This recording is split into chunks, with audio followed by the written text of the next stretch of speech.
السلام علیکم ورحمۃ اللہ تعالی وبرکاتہ۔ نحمده ونصلي ونسلم على رسوله الكريم، اما بعد فاعوذ باللہ من الشیطان الرجیم، بسم اللہ الرحمن الرحیم۔ ان اللہ وملائکته یصلون علی النبی یا ایہا الذین آمنوا صلوا علیہ وسلموا تسلیما۔ اللہم صل علی سیدنا ومولانا محمد معدن الجود والکرم وآلہ الکرام وابنہ الکریم وبارک وسلم صلاۃ وسلاما علیک یا رسول اللہ صلی اللہ تعالی علیہ وسلم۔ سورہ بقرہ آیت نمبر 177 177۔ اللہ تبارک و تعالیٰ ارشاد فرماتا ہے لیس البر ان تولوا وجوہکم قبل المشرق والمغرب ولکن البر من آمن باللہ والیوم الآخر والملائکۃ والکتاب والنبیین وآتى المال على حبه ذوي القربى واليتامى والمساكين وابن السبيل والسائلين وفي الرقاب وأقام الصلاة وآتى الزكاة والموفون بعهدهم إذا عاهدوا والصابرين في البأساء والضراء وحين البأس أولئك الذين صدقوا وأولئك هم المتقون۔ ترجمہ ہے کہ اصل نیکی یہ نہیں کہ تم اپنے منہ یعنی اپنے چہرے مشرق یا مغرب کی طرف کرو، بلکہ اصل نیک وہ ہے، اصل نیکوکار وہ ہے جو اللہ اور قیامت اور فرشتوں اور کتاب یعنی آسمانی کتاب قرآن مجید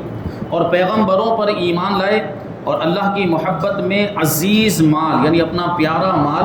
رشتہ داروں، یتیموں، مسکینوں، مسافروں اور سائلوں کو یعنی مانگنے والوں کو اور غلام لونڈیوں کی گردنیں آزاد کرانے میں خرچ کرے اور نماز قائم رکھے اور زکوٰۃ دے، اور وہ لوگ جو عہد کر کے اپنا عہد پورا کرنے والے ہیں یعنی وعدہ کر کے وعدہ پورا کرنے والے ہیں اور مصیبت اور سختی میں اور جہاد کے وقت صبر کرنے والے ہیں، یہی لوگ سچے ہیں اور یہی پرہیزگار ہیں۔ یہاں پہ یہ فرمایا گیا کہ اصل یہ نیکی نہیں ہے، یہ نہیں ہے کہ تم مشرق اور مغرب یعنی پورب اور پچھم کی طرف چہرہ کر لو، یہ کوئی اصل نیکی نہیں ہے۔ تو پھر اصل نیکی کیا ہے؟ اس آیت کریمہ کے اندر اسی کو بیان کیا جا رہا ہے۔ فرماتے کہ مفسرین نے اس آیت کا خاص شان نزول بیان کرنے کے بعد فرمایا ہے کہ یہ خطاب اہل کتاب اور مؤمنین سب کو یعنی یہاں جو خطاب کیا جا رہا ہے، یہاں جن لوگوں سے بات کی جا رہی ہے ان سے مراد یہاں پہ یہود و نصارہ بھی ہیں اور ایمان والے بھی ہیں، اور معنی یہ ہے کہ صرف قبلے کی طرف منہ کر لینا یہ اصل نیکی نہیں، جب تک عقائد درست نہ ہو اور دل اخلاص کے ساتھ رب قبلہ کی طرف متوجہ نہ ہو۔ کیونکہ دیکھیں آپ کہ بہت سے لوگ اس وقت بھی موجود ہیں جو قبلے کی طرف منہ کر کے عبادت کرتے ہیں، قبلے کی طرف رخ کر کے نمازیں پڑھتے ہیں، یعنی وہ اہل قبلہ ہیں ایک اعتبار سے، اہل قبلہ اس اعتبار سے کہ ان کا بھی وہی قبلہ جو ہمارا قبلہ ہے، لیکن عقائد درست نہ ہونے کی وجہ سے نیک تو کیا بلکہ کفار میں ان کا شمار ہوتا ہے۔ نیکی سے تو ان کا کوئی تعلق نہیں بلکہ ایمان سے بھی ان کا کوئی تعلق نہیں، کفریہ عقائد رکھنے کی وجہ سے وہ دائرہ اسلام سے خارج ہو گئے۔ اب قبلے کی طرف رخ کر کے نماز پڑھنے کا کوئی فائدہ، قبلے کی طرف جو ہے کہ رخ کر کے چہرہ کر کے عبادت کرنے کا کوئی فائدہ نہیں جبکہ عقیدہ ہی درست نہیں۔ تو پتہ کیا چلا کہ قبلے کی طرف رخ کرنا یہ اصل نیکی نہیں، اصل نیکی ہے کہ عقائد کو درست کیا جائے اور اخلاص کے ساتھ رب قبلہ کی طرف یعنی جس نے خانہ کعبہ کو قبلہ بنایا ہے اس رب کی طرف توجہ ہونی چاہیے، دل ادھر متوجہ ہونا چاہیے۔ یہ بات بھی ذہن میں رکھنی چاہیے کہ ضروری اعمال کو بجا لاتے ہوئے اور دوسرے کے عمل کو حقیر اور معمولی نہ سمجھتے ہوئے کسی خاص عمل کو زیادہ رغبت اور محبت اور کثرت کے ساتھ کرنا تو درست ہے اور اس میں کوئی حرج نہیں، لیکن ضروری عمل مثلا فرائض و واجبات ترک کرنے کی صورت میں یا اپنے عمل اور طریقے کے علاوہ دوسرے کے عمل اور طریقے کو حقارت کی نگاہ سے دیکھتے ہوئے کسی ایک عمل کو ہی اچھا سمجھنا یہ سراسر باطل اور غلط ہے۔ مثلا ایک آدمی روزوں کی کثرت کرتا ہے، کثرت کے ساتھ روزے رکھتا ہے، تو وہ روزے نہ رکھنے والے کو حقیر نہ سمجھے، وہ خود روزے رکھتا ہے تو جو روزے نہیں رکھتا اس کو حقیر سمجھنے لگ جائے، یہ نہیں ہونا چاہیے۔ یوں ہی ذکر و درود کی کثرت کرنے والا تبلیغ دین میں مشغول آدمی کو کمتر نہ سمجھے، یوں ہی وعظ و نصیحت کرنے والا تحریر و تصنیف اور تدریس سے دین کی خدمت کرنے والے کو کمتر نہ سمجھے۔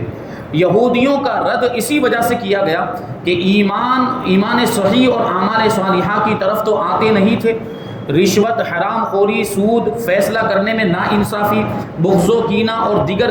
گناہوں میں تو دلیر تھے، یعنی بڑے دھڑلے کے ساتھ وہ گناہوں کے کام کرتے تھے، اور قبلے کے مسئلے میں حق بات معلوم ہونے کے باوجود بلا وجہ جھگڑا کرتے تھے۔ یعنی اگر ان کو چاہیے تھا کہ قبلے کے معاملے میں جو جھگڑا کر رہے ہیں وہ یہ سمجھ رہے تھے کہ ہم حق پر ہیں، تو اگر وہ حق پر آنا چاہتے، ہدایت یافتہ ہوتے، تو وہ یہ سارے کام پہلے چھوڑتے، گناہوں کے کام اور یہ سب چیزیں، اور قبلے کے معاملے میں الجھے ہوئے ہیں، جبکہ دوسرے کفری عقائد وہ لوگ رکھتے تھے، تو اس کا کوئی مطلب نہیں، بلا وجہ کا یہ جھگڑا کرتے تھے، اور ایک خاص قبلے والے ہونے کو کافی سمجھتے تھے، یعنی یہ سمجھتے تھے کہ ہم جو قبلے پر ہیں اور قبلے کی طرف نماز پڑھ لینا اور عبادت کر لینا یہی کافی ہے، باقی پھر جو چاہے وہ کرے، تو وہ گناہوں کے کام بھی کرتے تھے، تو یہ کافی نہیں ہے۔ آیت سے معلوم ہوا کہ اعمال سے ایمان مقدم ہے، ایمان پہلے ضروری ہے، ایمان نہیں ہے تو اعمال کو کوئی فائدہ نہیں۔ اگر آدمی کافر ہے، جتنی بھی عبادتیں کر لے، جتنی بھی نمازیں پڑھ لیں، کوئی مطلب نہیں، اور اگر آدمی مومن ہے تو اگر گنہگار بھی ہوگا، اگرچہ اس کو گناہوں کی سزا ملے گی، لیکن ایمان کی وجہ سے وہ آخرکار جنت میں جائے گا۔ تو ایمان یہ سب سے بڑی نعمت ہے، اور ایمان اعمال پر مقدم ہے، لہٰذا ایمان لاؤ پھر نیک عمل کرو، کیونکہ جڑ شاخوں سے پہلے ہوتی ہے۔ ایمان جڑ ہے اور اعمال شاخیں ہیں، اگر جڑ ہی نہ ہو تو شاخیں ہوں گی، اگر درخت کی جڑ ہی نہ ہو، اس کا تنا ہی نہ ہو، تو شاخیں کہاں سے نکلیں گی؟ تو جڑ، یہ ایمان جو ہے وہ جڑ کی حیثیت رکھتا ہے، اور اعمال شاخوں کی حیثیت رکھتے ہیں۔ ایمان میں سب سے اول اللہ تعالیٰ پر ایمان لانا ہے۔ آیت کے اس حصے سے لے کر آخر تک نیکی کے 6 اہم طریقے ارشاد فرمائے گئے۔ پہلا ہے ایمان لانا، دوسرا ہے اللہ تعالیٰ کی محبت میں مستحق افراد کو اپنا پسندیدہ مال دینا، یعنی اللہ کی راہ میں مال خرچ کرنا، غریبوں کی مدد کرنا، بھوکوں کو کھانا کھلانا، مسکین کی مدد کرنا، جو مسافر ہے اگر حاجت مند ہے اس کی ضرورت کرنا، اس کی مدد کرنا، اس کی ضرورت کو پورا کرنا، اللہ کی راہ میں دینا، زکوٰۃ، صدقہ وغیرہ یہ سب ادا کرنا، اللہ کی راہ میں دینا۔ اور اللہ کی راہ میں مال خرچ کرنے سے مال کم نہیں ہوتا، بلکہ اس میں اور زیادہ برکت ہوتی ہے۔ ابھی آپ سوچ رہے ہوں گے کہ اب اتنے بڑے گنہگار ہیں اور ہم گناہوں کے ساتھ، اتنے زیادہ گناہوں کا بوجھ ہونے کے ساتھ اگر ہم مال خرچ کریں گے تو ہو سکتا ہے آپ کے ذہن میں یہ تصور آئے کہ ہم اتنے بڑے گنہگار ہیں تو ہمارے مال میں برکت نہیں ہوگی اللہ کی راہ میں خرچ کرنے سے۔ نہیں، یہ اللہ کا وعدہ ہے، اللہ نے وعدہ فرمایا کہ جو بھی میری راہ میں خرچ کرے گا میں اس کو اس سے زیادہ عطا فرماؤں گا، یعنی اس میں برکت عطا فرماؤں گا۔ تو یہ اللہ کا وعدہ ہے۔ پھر اگرچہ ہم گنہگار ہیں، پھر اگرچہ ہم جو ہے کہ غلط کام بھی کر رہے ہیں، لیکن یہ عمل اگر ہم کریں گے تو انسان وعدہ خلافی کر سکتا ہے، لیکن وہ تو رب ہے، وہ کبھی بھی اپنے وعدے کے خلاف نہیں فرمائے گا۔ اس نے وعدہ فرمایا کہ میں برکت دوں گا تو برکت ملے گی ہی ملے گی۔ اور یہ جو ہم دیکھتے ہیں، یہ اپنی ظاہری آنکھوں سے دیکھتے ہیں کہ جو بھی پابندی کے ساتھ زکوٰۃ ادا کرتا ہے، صدقات واجبہ عطا کرتا ہے، اور صدقات نافلہ بھی دیتا رہتا ہے، خیرات بھی کرتا رہتا ہے، عطیات بھی دیتا رہتا ہے، تو اس کے مال میں برکت ہوتی ہی رہتی ہے۔ یہ ہم نے خود دیکھا، ملاحظہ کیا ہے۔ بہرحال ایمان والے ہم ہیں تو ایمان کا تقاضا یہ ہے کہ ہم چھوٹے سے بھی چھوٹے نیکی کے کام کو حقیر سمجھ کے چھوڑ نہ دیں، بلکہ کریں، چھوٹے سے بھی، کیونکہ ہمارے پاس نیکیوں کی بہت کمی، چھوٹا سا بھی اگر نیکی کا کوئی کام ہو تو وہ کریں، اگرچہ 1 روپیے کے ذریعے ہم نے کوئی مدد کر دی کسی کی تو اس کا بھی ہمیں فائدہ ملے گا۔ اور پھر یہ بھی ہے ایک حقیقت کہ چھوٹے چھوٹے نیکی کے کام کریں گے تو پھر ہمیں بڑے بڑے نیکیوں کے کام کرنے کی توفیق بھی مل جائے گی، پھر ہم اللہ کے مقبول بندے بھی بن سکتے ہیں اور نیک لوگوں میں ہمارا شمار ہو سکتا ہے، محبوبان بارگاہ میں ہمارا شمار ہو سکتا ہے۔ اور دوسری طرف چھوٹے گناہ کو یہ سمجھ کے کر نہیں لینا چاہیے کہ تو چھوٹا سا گناہ ہے، کیونکہ پھر یہ چھوٹے چھوٹے گناہ ہمیں بڑے گناہوں کی طرف لے جاتے ہیں، پھر ہم بڑے گناہ کرنے لگ جاتے ہیں۔ اور بسا اوقات ایسا ہوتا ہے کہ انسان گناہ کرتے کرتے کبھی کبھی معاذ اللہ کفر میں بھی مبتلا ہو جاتا ہے، وہ گناہوں سے کفر تک لے جاتے ہیں۔ تو چھوٹے گناہ کو چھوٹا سمجھتے ہوئے اس کا ارتکاب نہیں کرنا چاہیے، بلکہ اس کو چھوڑنا چاہیے، اور نیکی چھوٹی نیکوں کو چھوٹا سمجھ کے اس کو چھوڑ نہیں دینا چاہیے، بلکہ اس کو کر لینا چاہیے۔ تو اللہ کی راہ میں مال خرچ کرنے کا بڑا ثواب ہے۔ تیسرے نمبر پر نماز قائم کرنا ہے، چوتھے نمبر پر زکوٰۃ دینا، پانچویں نمبر پر ہے عہد پورا کرنا، یعنی اگر ہم کسی سے وعدہ کریں تو وعدہ پورا کریں، کیونکہ حدیثوں میں مومن کی یہ شان بیان کی گئی، مومن کی یہ خوبی اور صفت بیان کی گئی ہے کہ مومن جب وعدہ کرتا ہے تو وہ وعدہ خلافی نہیں کرتا، وہ وعدے کو پورا کرتا ہے، اور جب اس کے پاس کوئی امانت رکھی جائے تو وہ امانت میں خیانت نہیں کرتا، بلکہ اس کو پورا مالک کو واپس کر دیتا ہے۔ تو یہ مومن، ہمارے ایمان کا تقاضا ہے کہ جب ہم وعدہ کریں تو وعدہ خلافی نہ کریں، اور چاہے کیسا بھی معاملہ ہو، کیسی بھی مجبوری ہو، کبھی جھوٹ نہیں بولنا چاہیے اور کبھی بھی وعدہ خلافی نہیں۔ کاروبار میں عام طور پر ایسی باتیں سامنے آتی ہیں کہ وعدہ خلافی کرتے ہیں، وعدہ کیا کہ فلاں تاریخ کو تمہیں مال مل جائے گا، یا تو جو بھی چیز کاروبار کی بات چلتی ہے وہ وعدہ کر لیتے ہیں۔ تو پہلی بات تو اگر ہم وعدہ پورا نہ کر سکتے ہو تو وعدہ کرنا ہی نہیں چاہیے، اور اگر وعدہ کر دیا تو پھر وعدہ پورا کرنے کی اپنی طرف سے پوری کوشش کرنی چاہیے، کیونکہ ایمان کا تقاضا یہ ہے کہ ہم وعدہ پورا کریں۔ اور پھر جھوٹ بولنا اتنا عام ہو گیا، بہت سے لوگوں کو ہم یہ بولتے ہوئے سنتے ہیں کہ اگر ہم ہمارے کاروبار میں اگر ہم اپنے کاروبار میں جھوٹ نہ بولے تو ہمارا کاروبار چلے گا ہی نہیں، ہمارا دھندا چلے گا ہی نہیں۔ یہ کیا بات ہو گئی؟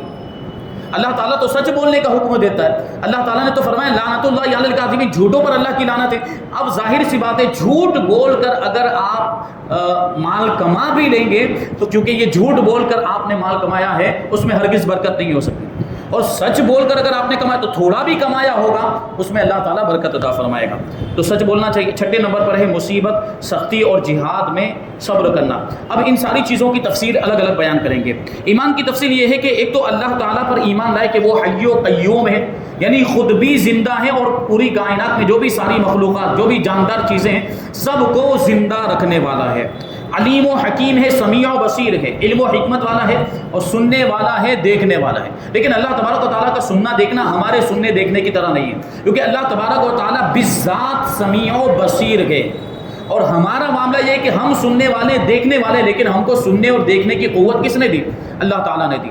یعنی ہم اللہ کی عطا سے سنتے ہیں، ہم اللہ کی عطا سے دیکھتے ہیں، لیکن اللہ تبارک و تعالیٰ کی سماعت اور اللہ تبارک و تعالیٰ کی بصارت یہ کسی کی دی ہوئی نہیں ہے، اس کی خود کی بذات ہے۔ تو یہ اللہ تبارک و تعالیٰ ایسا سمیع و بصیر، غنی اور قدیر ہے، یعنی بے نیاز ہے۔ اللہ تبارک و تعالیٰ کو کسی کی حاجت اور کسی کی ضرورت نہیں ہے، اور قدیر ہے، ہر چیز پر قدرت کرتا ہے، جو چاہے وہ کرتا ہے،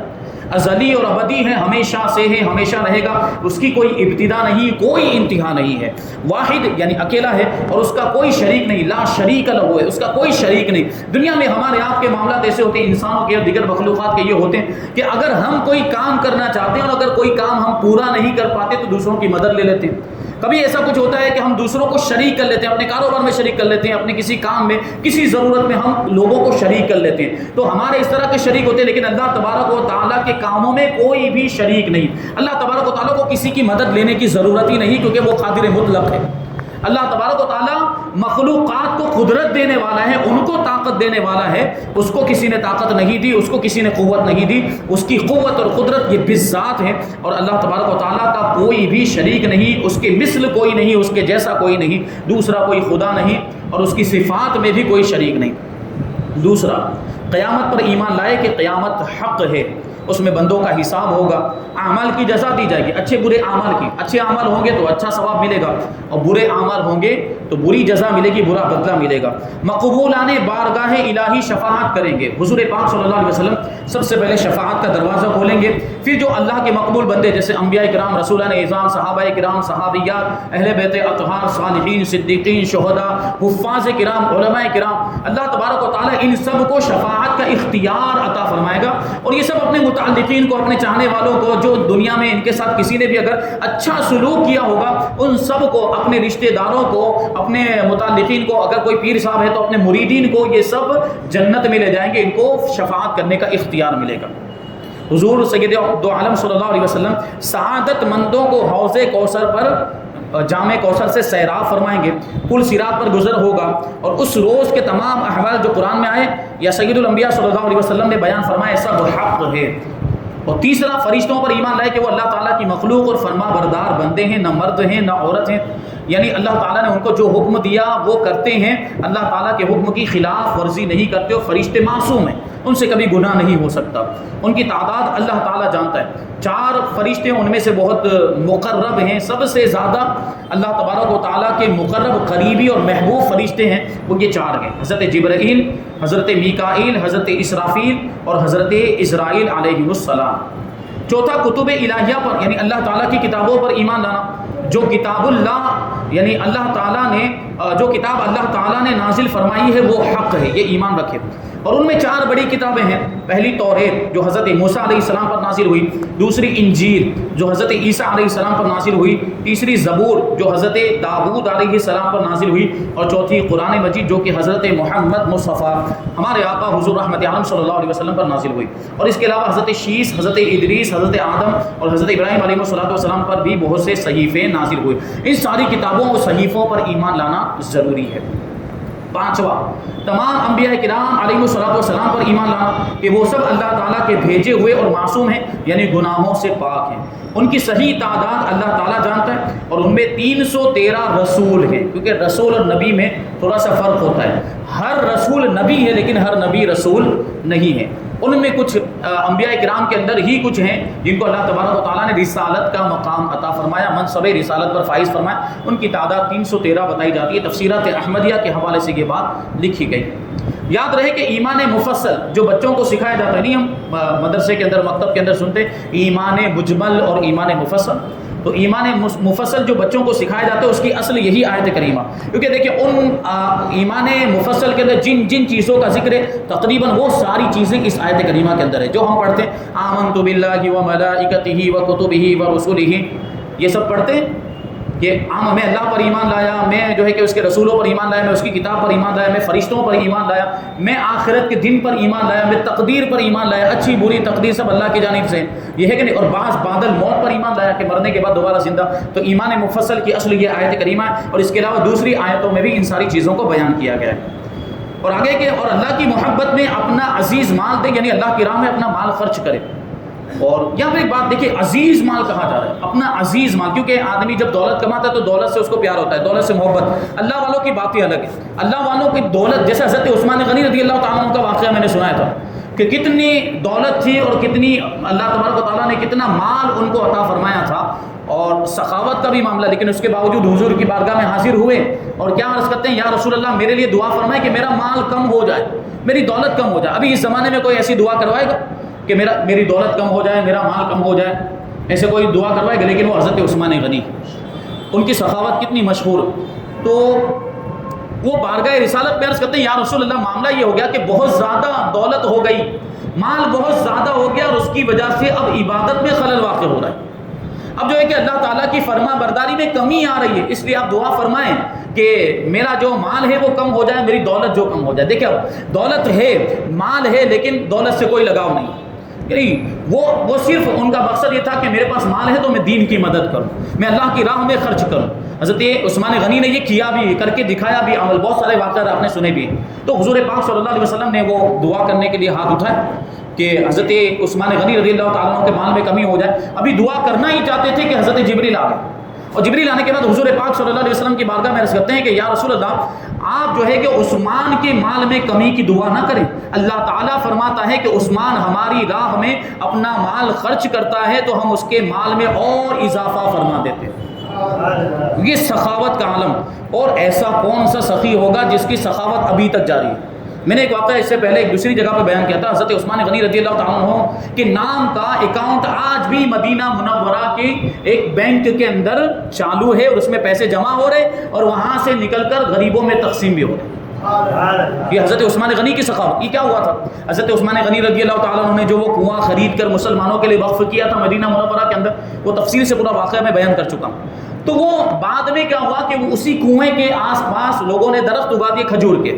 اب اس میں کھجوریں آنے لگ گئی، تو کھجوریں جب توڑی جاتی تو بہت اس جمع ہو جاتی تھی تقسیم کرنے کے بعد بھی، تو پھر اس کو بیچا جاتا تھا، اور بیچنے کے بعد جو اس کی رقم آتی، اس کی جو قیمت آتی تھی، حضرت عثمان غنی رضی اللہ تعالیٰ عنہ کے نام کا بعد میں ایک اکاؤنٹ بنا دیا گیا بینک میں۔ اب اس رقم کو اس اکاؤنٹ میں جمع کیا جانے لگ گیا، وہ رقم جمع ہوتے ہوتے بہت بڑی رقم ہو گئی۔ اب یہ ہوا کہ اب کیا کرتے تھے کہ اس میں سے وہ تھوڑی سی رقم نکالتے